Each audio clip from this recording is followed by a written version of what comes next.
Hi, my name is Kannappan Chettiar. I am the author of The Failure of Success, the Singapore Story. Today, I just have a question. I received a message from a friend that has been forwarded several times, and it highlights this, which is salaries of Prime Minister, the Deputy Prime Minister, Minister, Mayor, Perm Sec.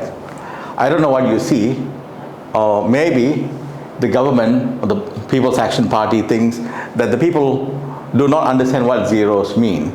All these are many, many zeros, and I presume the government believes that they're always paid almost zero. And there's only a few numbers. We used to think that the Prime Minister was being paid $1 million or $2 million, but this seems to be a different number. It says 11 million, 9 million, and of course the lowest salary the Member of Parliament makes is 900,000. Now I'm here because I don't know. Now because I don't know, I'm asking this question. And I think during this election, the important question for all of us to do is to ask this question. Because this question relates to why is the smallest nation on the planet, the most successful, being paid the highest? Is it because all these people are doing all the extra work? Because when my employees only get extra when they do extra work.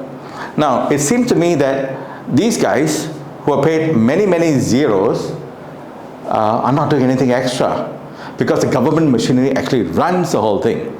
Now, let me tell you also about something else.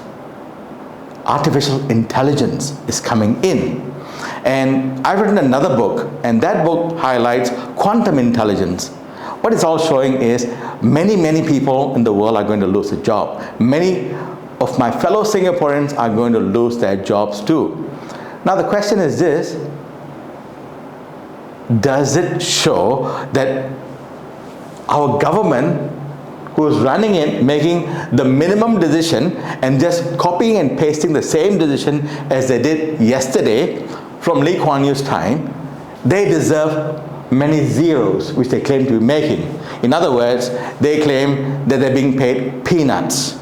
Now, are they being paid peanuts, or are they really being paid this amount? I'm not accusing anybody right now. All I'm doing is asking the questions, because the people, once we start asking the right questions, everything changes. So please, when you go and put and cast your vote, ask the right question. Do we need these people who never listen to us, the people, never respond to emails? Many I've sent, and many of you have sent as well. And instead, what they're doing, the Prime Minister is playing that he can strum the guitar. I can't. I think maybe that's why he needs a high salary. Now, these are the questions we should be asking. The question we should be asking is, do they need to be paid this much when the bottom, the workers, are suffering? When the middle portion is going to lose their jobs? When the government cannot guarantee, there's no guarantee, there's no assurance. The risk is, are we paying them for what they're going to make a drastic change to improve our lives?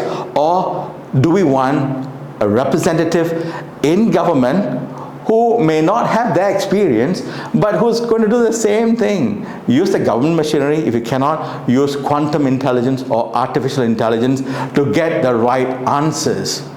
Now, we need just to make decisions, yes or no, and that's all they do. They don't even propose anything creative or innovative. We do that. I have been doing that for 20 years, but they stopped listening. And this is where we have failed our own country and our own fellow citizens. I am Kannappan Chettiar, son of Singapore. All of you who are going to be casting, the true Singaporeans, we will not leave our country like the foreigners coming in, like those who are not committed to our country,